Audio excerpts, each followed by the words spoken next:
আল্লাহ রাব্বুল আলামিনের কাছে লাখো কোটি শুকরিয়া যে আল্লাহ রাব্বুল আলামিন আমাদেরকে আজকে নবী সাল্লাল্লাহু আলাইহি ওয়াসাল্লামের শানে দাঁড়ানোর তৌফিক দান করেছেন।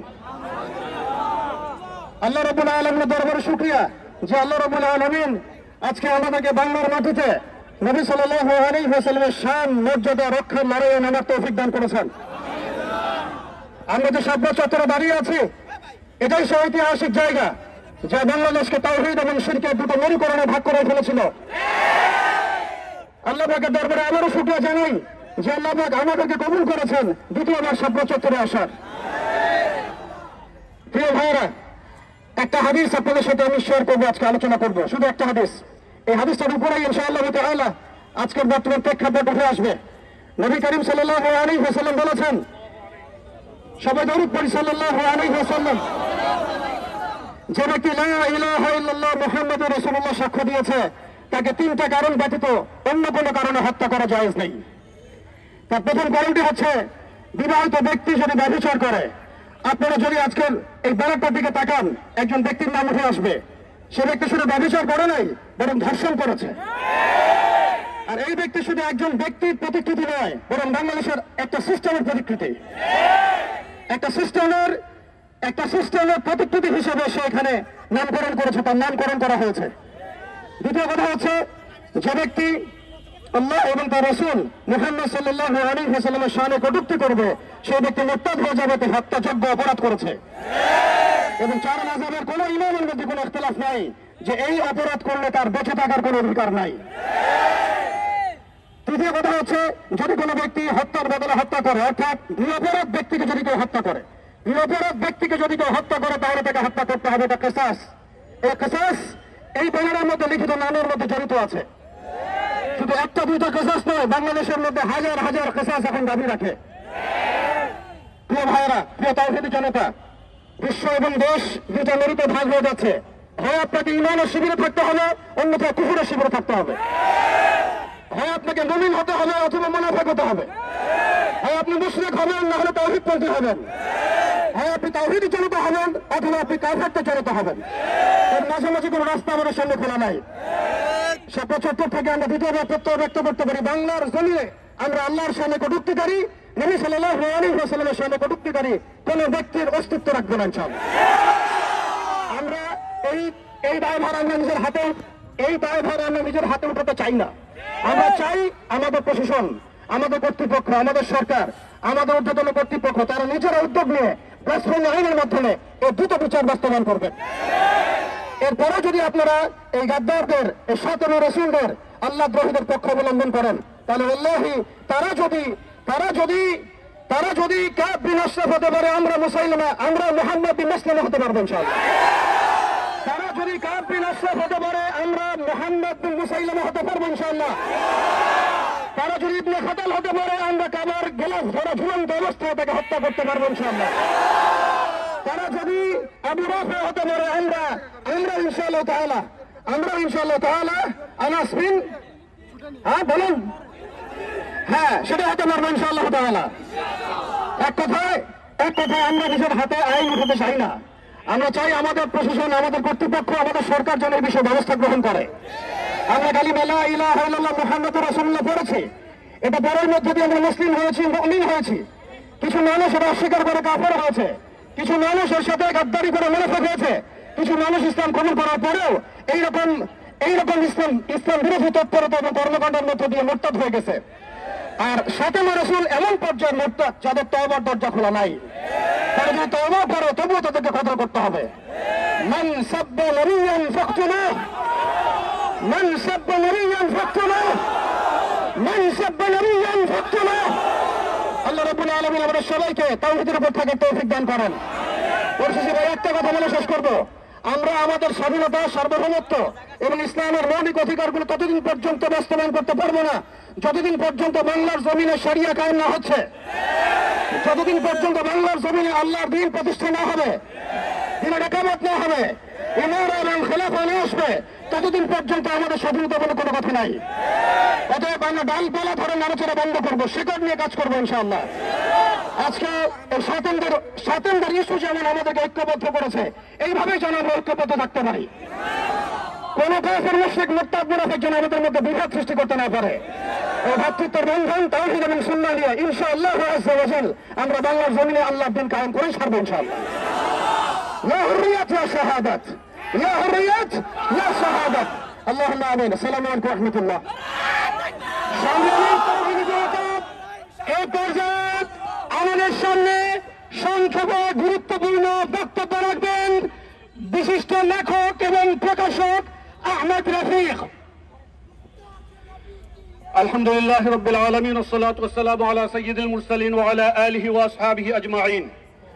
দেখেন, আজকে আমরা যখন আল্লাহ ও তার নবীর ভালোবাসার প্রতিক্রিয়া দেখাই, তখন আমাদেরকে তারা বলে আপনারা এত প্রতিক্রিয়া কেন দেখান? বলে না? তারা বলে দেশটা অনেক খারাপ অবস্থায় আছে, অস্থিতিশীল অবস্থায় আছে, মাত্র আমরা গণ অভ্যুত্থান কমপ্লিট করছি, আপনারা একটু শান্ত হন। বলে কি বলে না? তারা সংবিধান নিয়ে সোচ্চার, তারা ন্যাপকিন নিয়ে সোচ্চার, তারা প্যাড নিয়ে সোচ্চার, তারা অনেক কিছু নিয়ে সোচ্চার। কিন্তু আমরা যখন আল্লাহ ও তার রসুলের ভালোবাসা দাবি নিয়ে সোচ্চার হই, তখন তারা আমাদেরকে সবক দিতে আসে, দেশটা অস্থিতিশীল করবেন না। আমরা বলতে চাই, এই দেশটাকে স্থিতিশীল রাখার দায়িত্ব কি শুধু আমাদের?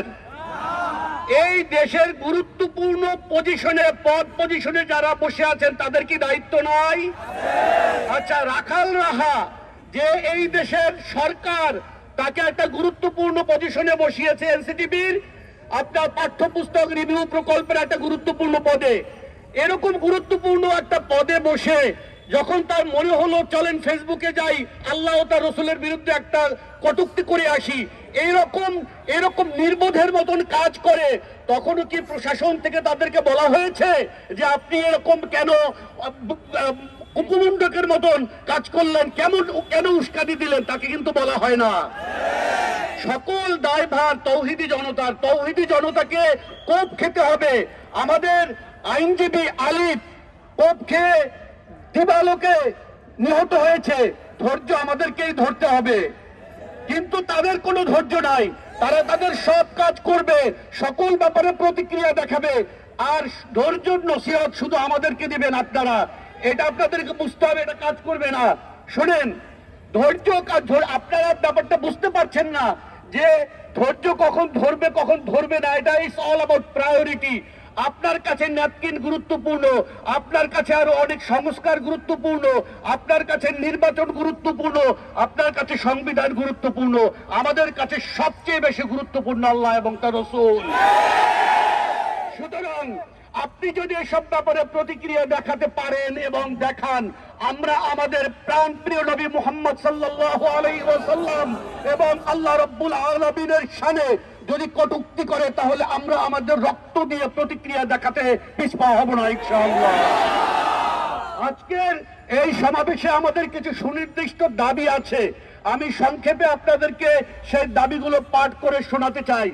1 নাম্বার, আপনারা জানেন যে ব্যক্তি আল্লাহ ও তার নবীর শানে কটূক্তি করেছে, রাখাল রাহা যার নাম, সরকার তাকে রাখাল রাহা নামেই নিয়োগ দিয়েছে, কিন্তু তার মূল নাম কিন্তু রাখাল রাহা নয়। আমাদের লজ্জা হয়, তার নাম সাজ্জাদুর রহমান। আমাদের প্রথম দাবি এই যে রাখাল রাহাকে দ্রুত গ্রেফতার করতে হবে, এবং সোহেল গালিব যে তার কবিতা প্রকাশ করেছে, দেখেন একটা ব্যাপার, সে কিন্তু এই কবিতাটা নতুন লেখে নাই, যে নতুন কবিতা লিখেছি তার মনে অনেক আকুতি এটা প্রকাশ করি, এই কবিতা কিন্তু তার পুরনো, কিন্তু সেই কবিতা এখন কেন পাবলিশ করলো ফেসবুকে? এর উদ্দেশ্য হলো আপনাদেরকে উস্কানি দেওয়া। সুতরাং সরকার যদি মনে করে যে দেশকে স্থিতিশীল রাখবে, তাহলে প্রথম পর্যায়ে যারা উস্কানি দিল, তৌহিদি জনতাকে যারা উস্কানি দিল, তাদের শাস্তির ব্যবস্থা করতে হবে। 2 নাম্বার, ধর্মীয় অবমাননা উস্কানিমূলক প্রচার রোধে বিশ্বব্যাপী বিদ্যমান আইন ও আন্তর্জাতিক দৃষ্টান্ত পর্যালোচনা করে বাংলাদেশের দৃঢ় ও কার্যকর ব্লাসফেমি আইন প্রণয়ন করতে হবে। এই আইনের মাধ্যমে ধর্মীয় অবমাননার সকল ধরনের অপরাধের জন্য দৃষ্টান্তমূলক শাস্তি নিশ্চিত করতে হবে। 3 নাম্বার, রাজনৈতিক অসদুদ্দেশ্যে করা মামলায় আটক সকল আলেম ও ইসলামপন্থীদের নিঃশর্ত মুক্তি দিতে হবে। বিশেষ করে গুম ও নির্যাতনের পর জোরপূর্বক অনেক মানুষের কাছ থেকে হত্যার ভয় দেখিয়ে, তাদের পরিবারের উপরে নির্যাতনের ভয় দেখিয়ে 164 ধারায় জবানবন্দি নেওয়া হয়েছে। এই জবানবন্দির কারণে তাদের ফাঁসি হয়ে গিয়েছে, মৃত্যুদণ্ড হয়েছে, যাবজ্জীবন হয়েছে, কিন্তু গোটা ব্যাপারটাই সাজানো এবং নাটক।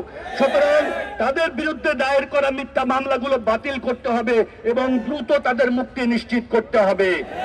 র্যাব, ডিজিএফআই, সিটিটিসি সহ বিভিন্ন রাষ্ট্রীয় বাহিনী কর্তৃক সংগঠিত গুম, বিচার বহির্ভূত হত্যা এবং নির্যাতনের দায় স্বীকার করে সরকারকে আনুষ্ঠানিক শ্বেতপত্র প্রকাশ করতে হবে। এ সংক্রান্ত সকল নথি জনসমক্ষে আনতে হবে এবং রাষ্ট্র ও রাষ্ট্রীয় বাহিনীগুলোকে ভিকটিমদের পরিবার ও পুরো জাতির কাছে আনুষ্ঠানিকভাবে ক্ষমা প্রার্থনা করতে হবে। আলেপুদ্দিন, মহিউদ্দিন ফারুকী সহ গুম, বিচার বহির্ভূত হত্যা ও রাষ্ট্রীয় নির্যাতনের সাথে জড়িত সকল কর্মকর্তাকে আন্তর্জাতিক মানবাধিকার আইন অনুযায়ী বিচারের আওতায় এনে সর্বোচ্চ শাস্তি নিশ্চিত করতে হবে।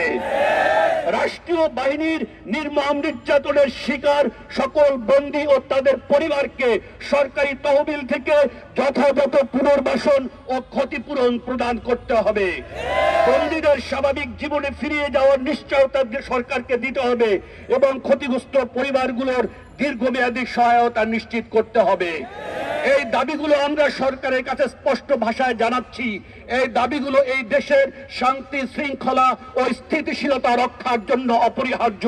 সরকার যদি চায় যে দেশের শান্তি, শৃঙ্খলা ও স্থিতিশীলতা বজায় থাকবে, তাহলে এই দেশের 90% বেশির মানুষ মুসলমান, তাদের আবেগ, অনুভূতি ও ধর্মীয় বিশ্বাসের প্রতি শ্রদ্ধা জ্ঞাপন করতে হবে।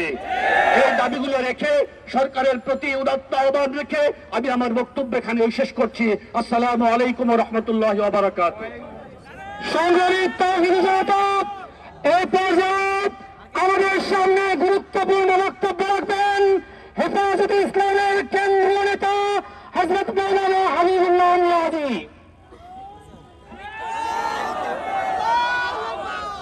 আসসালামু আলাইকুম ওয়া রাহমাতুল্লাহি ওয়া বারাকাতুহু।